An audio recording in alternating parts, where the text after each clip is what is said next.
atau di balik kondisi kesehatannya Om Boban mampu memanajemen itu menjadi satu kegiatan atau sesuatu yang sangat positif, baik untuk Om Boban sendiri maupun untuk orang lain. Istilahnya sebuah pengalihan dari kondisi minus yang seharusnya bagi orang lain menjadi sesuatu yang sangat menekan dan dapat membawa dampak yang sangat negatif. Oke, untuk sudah memperpanjang waktu, ketemu mulai sudah Om Boban. Terima kasih Top News kembali lagi. Beta salam halek untuk semua penonton. Pertanyaan tadi beta mulai itu dari beta sakit autoimun. Jadi dokter diagnosa skleroderma. Itu sederhananya beta pun overproduksi kolagen dalam tubuh yang dia makan hal-hal lain. Dan berjalannya waktu, beta juga kebetulan seorang ASN PNS di provinsi. Berjalannya waktu beta sering karena sakit nih beta sering terhambat beta aktivitas karena beta fokus hanya di sakit.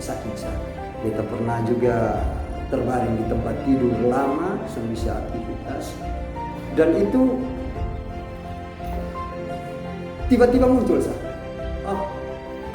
coba beta jadi YouTuber nih. Beta mulai 1 Agustus tahun 2020. Dengan dimulainya beta nonton aplikasi untuk editing video. Setelah beta download aplikasi, beta coba edit video secara sederhana. Itu dalam kondisi sakit ya? Dalam kondisi sakit. Tahun berapa? 2020. Kok jadi satu video, jadi timbul beta pun pemikiran bahwa kenapa beta soalnya bikin channel YouTube. Akhirnya beta bikin dan konsepnya begitu tiba-tiba muncul. Konsepnya bercerita ala Kupang, bersulang bercerita sesuatu ala Kupang. Jadi itu singkatnya beta jadi YouTuber ini untuk pengalihan fokus sakit. Pengalihan. Kalau beta fokus di beta pun sakit berarti beta aktivitas terganggu. Tapi dengan sekarang puji Tuhan tolong beta pun aktivitas lancar-lancar. Tapi beta secara pribadi juga beta menyadari bahwa beta pun tumbuh soalnya normal. Jadi dalam batas-batas tertentu beta soalnya boleh terlalu capek. Oke Om Boban, tadi ketahuan sakit itu tahun berapa? Tahun 2000. Tahun 2000. Itu ya. Sebelumnya ada gejala. Soalnya ada. Gejala apa yang menyertai? Soalnya pernah. Soalnya ada. Dia hanya luka di jari tangan.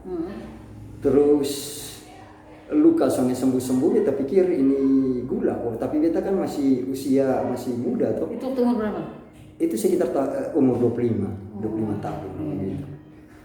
Jadi beta diagnosa di kebetulan beta sekolah di Semarang toh. Waktu itu beta sekolah di Semarang, jadi diagnosa di Karya di Semarang. Diagnosanya bahwa skleroderma. Kayaknya ini penyakit juga mungkin di kalangan tertentu sangat familiar, tapi mungkin kalangan tertentu belum ya. Makanya tadi kita tanya gejala itu. Terus Om Boban pada saat tahu itu sakit muncul itu seperti apa perasaannya? Stres karena beta tanya tuh dengan dokter. Ini kira-kira di penyebab apa? Dong soalnya tahu juga genetik atau apa soalnya tahu. Berikutnya ditanya treatmentnya, pengobatan bisa sembuh. Dia bilang soalnya bisa sembuhkan hanya istilahnya mengurangi, tapi soalnya bisa sembuh total. Dan itu beta stres, kakak. Beta stres berat sampai beta kembali sini kerja juga beta aktivitas terganggu stres yang beta psikis terganggu kakak. Sangat. Seperti apa tingkat terganggunya itu sampai apa yang krisis percaya diri bahwa ini penyakit ini memang beta pun perubahan fisik nih kentara sekali. Dulu beta gemuk kawan itu dari berapa kilo turun ke berapa kilo pada saat kena sakit? Beta mungkin sangat berbeda. Kalau yang orang kenal beta SMA atau kuliah di sini dibanding sekarang orang dari dulu dong pasti sudah tahu. Yang sekarang tuh berat badan berapa? Beta sekarang sekitar 45, 42. Yang sebelumnya Normalnya sekitar 60-an. 60-an. Berarti itu udah lumayan jauh. Iya. Dan pada saat tekanan psikis dan yang dialami karena kondisi kesehatan itu, apa yang Om Boban lakukan? Beta ini jujur, maaf beta omong, beta minum mabok, jadi beta pemikiran minum sampai beta mati. Wih, segitunya. Ya, beta minum, pokoknya untuk memang mau bunuh diri. Beta sempat pada fase itu, jadi beta minum yang sembarang punya, minum untuk mau mati. Dan pada saat itu masih tetap bekerja sebagai PNS? Masih. Oke. Terus pada saat itu kondisi keuangan, kondisi keluarga, pergaulan seperti apa? Beta tertutup, sangat tertutup, sangat orang bilang mudah tersinggung, sensitif. Soalnya bisa cerita beta penyakit, beta langsung tersinggung. Kalau dari apa? Tapi ya puji Tuhan beta ditaruh di keluarga yang support, sangat support beta sampai sekarang. Keluarga besar, istri anak sangat support beta. Jadi beta nih istilahnya beta moodnya soalnya boleh terlalu senang, soalnya boleh terlalu sedih. Moodnya datar saya.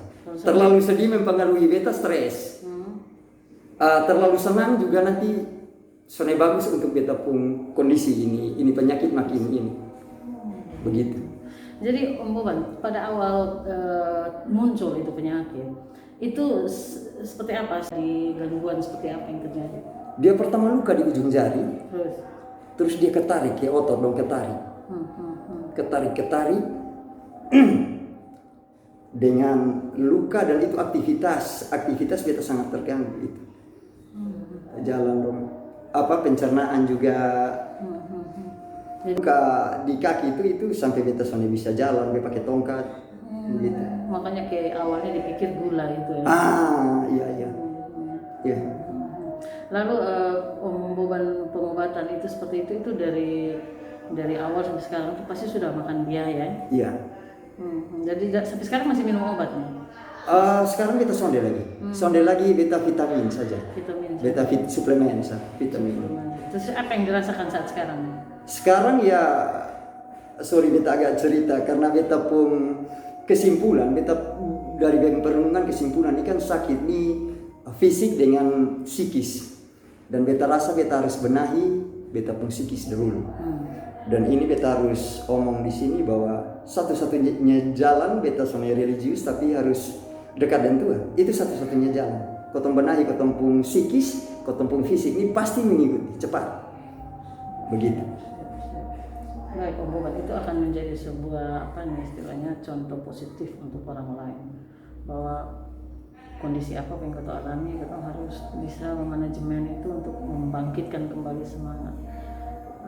Terus waktu jadi YouTuber sendiri Om Boban melihat apa yang bisa didapat dari situ? Kalau YouTuber dari beta pun pandangan pertama, kotong dapatnya kreatif, kotong fungsikan kotong otak, kotong kemana kotong hadirkan konten yang memang sone semua bukan kotong konten baru, tapi kotong di konten tapi kotong hadirkan kotong kreativitas, kotong hadirkan di kotong pun konten tuh untuk ya orang lihat ya agak lain sedikit lah. Begitu kan. Dan saat kakak beralih ke YouTube itu happy. Sangat happy karena kayak misalnya beta tadi cerita bahwa kalau beta dapat dari narasumber itu ke tantangan, beta edit jam-jam, beta kerja sendiri, beberapa bagian beta kerja sendiri, beta syuting sendiri, beta call alat sendiri, dan itu ada kesenangan tersendiri. Kayak beta dapat ini dari dunia. Dapat mainan baru. Iya. Dari tahun 2000 berapa? 2020. 2020, mulai 1 Agustus. Sekarang banyak video nih. Beta video sekitar 80 mungkin, 78 80. Jadi beta tiap minggu beta upload. Usahakan beta usahakan untuk upload. Seminggu sekali upload. Seminggu satu kali. Pada saat memilih jenis upload di platform media sosial atau YouTube itu konsep apa yang ada dalam pikiran? Konsep mengalir kakak. Tapi terutama beta dari awal tuh beta memang kasih konsep bahwa beta ini kepingin bahwa channel ini menggambarkan ini NTT, ini Kupang, terutama Kupang. Jadi beberapa jargon-jargon kayak salam halek dong itu beta pakai berulang-ulang. Salam halek bahasanya mungkin beberapa orang tahu halek ini kan siri. Jadi filosofinya beta dan beta narasumber beta boleh lebih dari beta narasumber. Jadi salam halek bisa juga di kepanjangan salam halek ini salam hangat dan lekar. Intinya beta mau tonjolkan ada ciri khas orang anak Kupang bisa, anak Kupang hebat. Siap. Jadi pada saat Om Boban mendapatkan sebuah platform yang cocok dengan Om Boban punya kondisi, lalu kreativitas yang bisa disalurkan lewat itu, seperti apa perasaan Om Boban dan niat untuk tetap berada di ini jalur? Kalau kotong sedikit lagi, kalau kotong ngomong uang mungkin dia bonus kakak. Tapi satu kepuasan tuh ke orang komentar bilang, aduh kakak, Om Boban inspiratif sekali, terima kasih. Beta pernah dapat email, dapat komentar, ada satu orang, dia orang NTT, dia di Makassar, dia ada di sel, soalnya tahu kasus apa. Tapi dia bisa nonton di dalam sel dan dia bilang begini, beta rasa beta menangis nonton ini konten dan beta rasa beta bukan orang NTT sendiri di sini, ada kekuatan. Dan itu hal-hal seperti itu yang bikin beta tak terbayar dan apapun. Ya, kepuasan batin. Siap. Jadi itu lebih penting dari. Kalau menurut beta. Nominal uangnya. Ya, kalau uang bonus. Uang bonus. Berarti ini jadi dari kesimpulan yang kita ambil bahwa dari kondisi Om Boban yang bagi orang lain minus dan bisa membuat hal yang negatif, justru sudah muncul hal positif ya. Iya. Oke, baik. Itu satu lagi, memilih platform via YouTube. Saya pilih itu. YouTube karena ke cerita tadi beta belajar aplikasi edit video jadi. Nah sekarang beta mau bikin apa begitu. Dengan beta agak mengerti ini cara editing video, beta mau bikin apa. Akhirnya beta bilang sudah, dan mengalir sama gitu saja. Konsep bercerita ala Kupang, mengalir, beta edit video dan bikin akun YouTube. Soalnya percaya diri siapa mau nonton. Kotong bukan apa. Jadi depung awal-awal tuh depung mulai itu kakak, kan kotong bukan siapa-siapa. Kotong orang sini orang belum kenal, jadi kotong minta narasumber, kakak bisa bantu beta apa? Dong kan pasti pertanyakan ini konten apa, lu siapa mau bela-belain dong mau narasumber. Jadi banyak kawan yang bantu. Beta harus omong di sini, kawan banyak yang support beta, bantu untuk bangun ini channel. Bilang bisa mari ini. Dan ternyata ya 1-2 puji Tuhan orang tahu, orang terima dengan ini konsep beta pun konsep. Kakak Om Boban sendiri itu asalnya dari mana? Ada makna khusus? Om Boban ini kan beta di Semarang. Beta di Semarang sekolah, jadi beta yang memang pakai Om Boban dulu. Boban sebenarnya ini off the record, Boban sebenarnya bos bandit Semarang. Jadi bos bandit Semarang kayak lucu-lucuan begitu lucu-lucuan jadi Boban sebenarnya. Nah sekarang beta bikin YouTube ini kan harus beta punya pemikiran saat itu harus nama yang singkat dan orang cepat gampang ingat. Jadi Om Boban Om Boban kenapa Om dengan gaya penulisan tuh soalnya pakai spasi. Om dengan Boban tuh sambung. Jadi filosofinya maknanya di situ tuh bahwa beta pun kepingin tuh beta soalnya ada jarak dan sama-sama. Bukan eksklusif lagi. Bukan. Bisa diraih oleh semua kalangan. Beta mau begitu. Begitu. Oke, hal positif apa yang ingin dibagi nih dengan pemirsa yang mungkin sekarang saran sekali dengan Om Boban pun cerita, karena ternyata di balik Om Boban yang YouTube orang sudah pernah tahu, mungkin kalangan terbatas tahu bahwa Om Boban ini memiliki autoimun, penyakit yang sebenarnya jarang diderita oleh orang sekitar, atau mungkin ada orang lain yang menderita tapi tidak tahu sama sekali. Apa yang beta mau bagi bahwa semua manusia itu masalah pasti ada. Semua manusia itu masalah pasti ada dan tapi Tuhan baik, Tuhan terlalu baik. Beta harus omong bukan kesaksian, Tuhan terlalu baik. Pasti ada hal-hal yang nanti Tuhan kasih itu untuk kita bisa keluar dari itu masalah. Itu pasti ada. Kalau beta pun kasusnya beta YouTube dengan konten YouTube beta semi fokus lagi, malah kalau beta memilih lebih baik sekarang keadaan dibanding dulu. Beta pikiran juga bagus. Bisa menerima. Nah, dengan kebanggaan tuh beta pun karya 1-2 orang tahu itu kepuasan batin yang dengan bayaran yang diterima kan bukan berupa uang. Iya.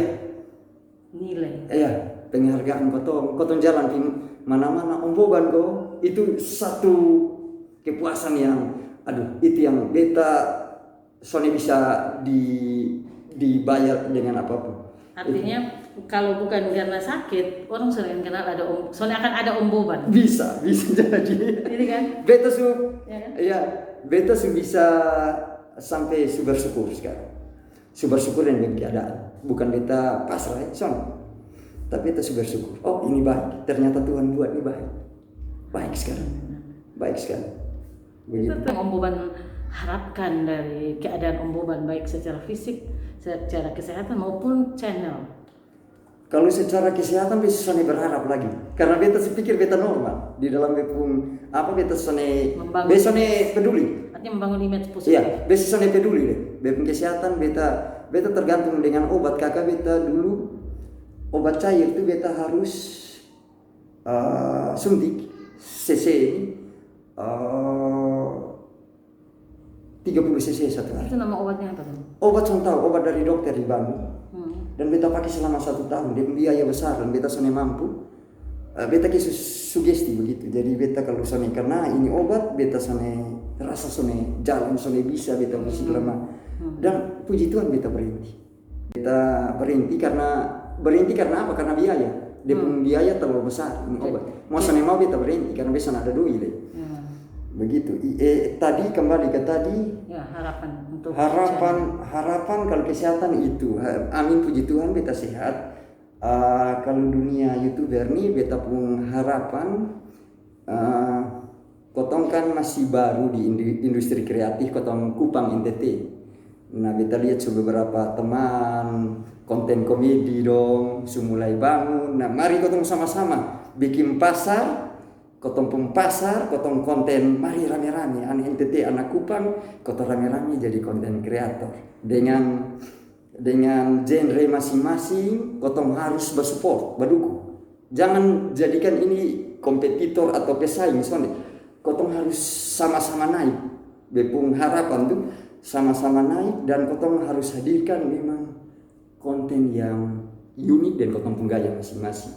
Karena percuma maaf beta sedikit ngomong bahwa percuma kalau entah pemerintah dong bilang mari datang ke NTT, ada destinasi wisata, ada Pasola, ada Kelimutu, Danau Kelimutu, tanpa kotong bangga jadi orang NTT, orang Kupang, percuma. Kotong bangga dulu. Kotong salah satu dari bahasa Kupang itu. Bahasa Kupang tadi. Kotong bangga dulu, bukan kotong terima masukan dari orang luar. Bukan kotong terima, tapi kotong harus bangga kotong pun apa ya ada di kotong dulu. Kalau pun konsep sederhana begitu, bangga baru kotong bisa. Ternyata nih kakak belum tahu anak Kupang terlalu hebat-hebat, anak NTT terlalu hebat-hebat. Mau dari mana kakak? Mau atlet, mau musik, idol sekarang ajang idol saya tong sujaja ini Indonesia. Nabi konsep begitu, beta gigi asam, istilahnya bahasa Kupang gigi asam gregetan bahwa Kupang ini bisa, NTT ini bisa. Kotong pasti kasih kalah. Boleh diadu. Kalau di industri kreatif boleh diadu. Terlalu banyak kan? Begitu. Harapan kedepannya begitu, makin banyak konten kreator dari NTT, dari Kupang. NTT Kupang. Mungkin ada ini program yang ingin dibuat dalam waktu dekat atau waktu ke depan untuk khusus untuk ini. Bagaimana menyatukan buat konsep tadi? Belum kalau sampai dalam bentuk program belum, tapi kalau dalam bentuk kotong ngobrol, kotong satukan ide, satukan visi, kotong sementara jalan. Ada beberapa teman YouTuber, beberapa teman wartawan, kotong jalan bahwa kotong harus baku support, saling dukung untuk ini industri kreatif di NTT. Boban mungkin ada hal lain yang ingin disampaikan lewat ini channel mungkin. Hal yang disampaikan kita terima kasih sah. Puji Tuhan, terima kasih di Tuhan, terima kasih di keluarga. Support keluarga, istri, anak, dukung. Ya? Atas dukungan begitu. Dong sangat dukung.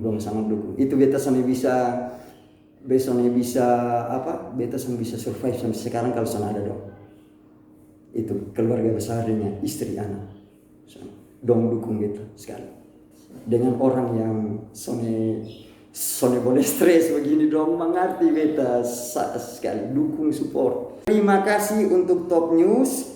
Untuk saudara dong, untuk penonton dong yang nonton, tolong like, tolong komen, tolong subscribe, tolong share, karena ini pertama kali, maaf, beta bukan siapa-siapa, tapi pertama kali beta pun kisah, beta pun wawancara, ini baru Top News NTT yang angkat. Jadi tolong share, tolong subscribe, kotong sama-sama, kotong baku dukung, baku support.